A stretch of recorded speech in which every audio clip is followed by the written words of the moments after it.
Good morning student, this is professor Nidhi Gaur from SIRT college. तो आज जो हम टॉपिक पढ़ने वाले हैं ये बहुत ही इंपॉर्टेंट टॉपिक है और RGPV एग्ज़ाम में आपको रैंडमली ये टॉपिक देखने मिलेगा। ये ऑलमोस्ट हर दूसरे तीसरे साल में आपको एग्ज़ाम में मिलेगा। इसकी इंपॉर्टेंस बहुत ज़्यादा है RGPV के एग्ज़ाम के हिसाब से, और फिजिक्स में भी ये बहुत वेटेज रखता है क्योंकि जो ये कंसेप्ट बताता है वो उसकी इंपॉर्टेंस बहुत ज़्यादा है। जो ये टॉपिक आज हम पढ़ने वाले हैं, इस टॉपिक का नाम है मैक जेंडर इंटरफेरोमीटर। जैसा कि नाम शो कर रहा है इंटरफेरोमीटर, ये इंटरफेरेंस जो फिनोमेना होता है उस पर बेस्ड एक ऑप्टिकल इंस्ट्रूमेंट है जिसका यूज़ होता है जो कॉलीमेटेड बीम होती है उसका फेज डिफरेंस को कैलकुलेट करने के लिए।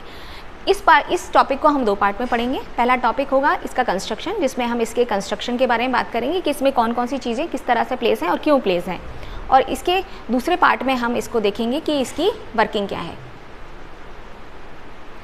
तो चलिए अब हम इसका कंस्ट्रक्शन देख लेते हैं कि इसमें चीज़ें जो लगी हैं वो किस तरह से लगी हैं। आपको दिखाई दे रहा है जैसा कि यहाँ पर ये सोर्स है जिससे रोशनी आती है, किरण आती है या लाइट आती है। उस लाइट को हमने एक कॉन्वेक्स लेंस पर फॉल कराया है। ये कॉन्वेक्स लेंस लगा हुआ है।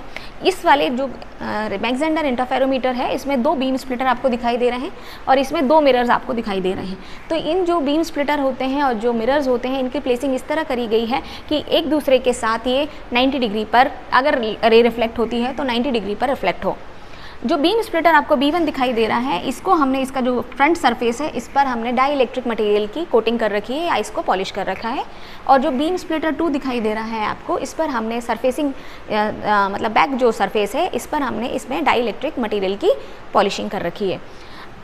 आपको दिखाई दे रहा है M1 और M2 मिरर। जो एक मिरर है, जो आपको मालूम है मिरर का क्या काम है। मिरर क्या करता है? मिरर ये करता है कि उस पर फॉल सारी लाइट को ये पूरा रिफ्लेक्ट कर देता है। यहाँ पर आपको दिखाई दे रहे हैं दो हमने डिटेक्टर बनाए हैं, detector A and detector B। Detector A और डिटेक्टर B पर जो रेज हैं आफ्टर ट्रांसमिशन और आफ्टर रिफ्लेक्शन हमको दिखाई देती है और उनके फेस में कुछ हमें डिफरेंस दिखाई देता है। उसको हम देखते हैं डिटेक्टर A और डिटेक्टर B पर, उनकी मदद से हम फिर फेस डिफरेंस निकालते हैं। अब हम इसको सेकेंड पार्ट में देखेंगे कि ये वर्क कैसे करता है।